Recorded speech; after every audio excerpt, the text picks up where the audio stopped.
welcome to the Morning Update. I'm Erin Ramsey. Perth has gone into a 5-day hard lockdown after recording its first case of coronavirus in 10 months. A hotel security guard has tested positive for COVID-19 with concerns it might be the highly infectious UK variant.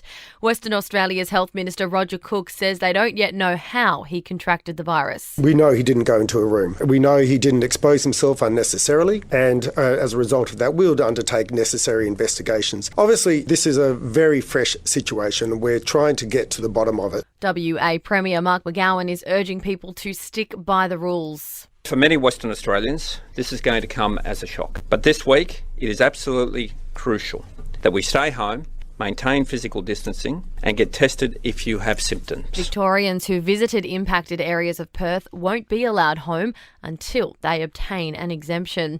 Meanwhile, on the other side of the country, after being closed for 6 weeks, the Queensland border has been reopened to Sydneysiders. Quarantine requirements were lifted after midnight.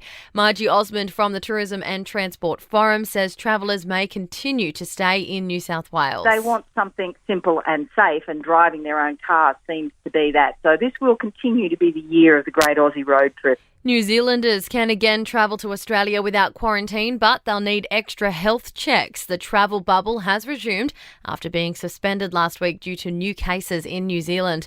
Britain says it's willing to help other countries cover a shortage of COVID-19 vaccines, but only when its own population has been vaccinated. The UK's International Trade Secretary Liz Truss says it's too early to say when excess vaccines could be sent to Europe or other parts of the world. But we certainly want to work with friends and neighbours. We want to work with developing countries because we're only going to solve this issue once everybody in the world is vaccinated. And support for the Morrison government and Labor is locked in at 50-50 in the latest news poll out this morning. Scott Morrison still leads Anthony Albanese, though, 57-29 now as preferred Prime Minister. To sport, the Brisbane Heat has knocked the Sydney Thunder out of the Big Bash League finals with a 7-wicket victory in Canberra overnight. Sydney scored 8 for 158. Brisbane replied with 3 for 162 with 5 balls to spare. Brisbane captain Chris Lynn says they have a lot of work to do before Thursday's match against the Perth Scorchers. The winner plays Sydney Sixers in the final. We haven't played the perfect game yet. We haven't married up the bat and the ball in one game, so hopefully it's the next one, or if not, the final. But look, we get a couple of days break now. In tennis, the lead-up tournaments continue this week ahead of next week's start of the Australian Open in Melbourne. Aussie Daria Gavrilova plays Serena Williams this afternoon in the Yarra Valley Classic at Melbourne Park. And in rugby, Australia could host test matches between South Africa and the British and Irish Lions this year. COVID-19 has put the series in South Africa in doubt. A successful event here could boost Australia's hopes of hosting the World Cup in 2027. In entertainment news, and Kelly Rowland has given birth to a baby boy. The singer shared the info in a post to Instagram that her and her hubby welcomed a second son on January 21st.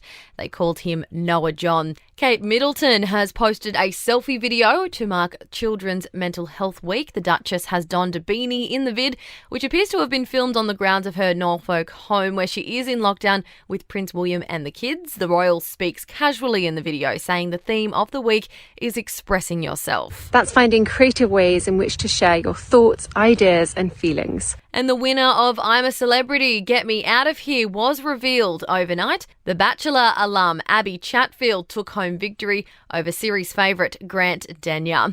And that's the latest from the Nova Podcasts team. We'll see you this afternoon for another episode of The Update.